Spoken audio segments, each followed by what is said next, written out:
18 সালের পর যারা তাদের অর্থাৎ বিজেপি এবং তীব্রামথার তাদের নানা প্রলোভনের ফাঁদে পড়ে ভুল বুঝে যারা কিছুদিন তাদের সাথে যেতে বাধ্য হয়েছিলেন বা গেছিলেন, তাদের মধ্যে থেকেও একাংশ আজকে এসছেন এবং তারা খুবই প্রাঞ্জলভাবে এখানে তাদের যে এই জনপদগুলোতে সেখানকার জনগণের যে বক্তব্যগুলো তুলে ধরেছেন, যেন মানুষ যে এই মুহ চ্যুতি ঘটছে দ্রুত এবং আগামী দিন প্রায় এই বিজেপি তীব্রামথা ধস নামবে।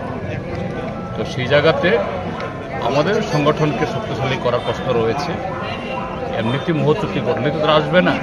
তো সম্মেলনের মধ্যে সে আলোচনা হয়েছে কিভাবে এই যে নতুন একটা ওয়েব তৈরি হচ্ছে, এটাকে আমরা ইতিবাচকভাবে আমরা ধরতে পারি।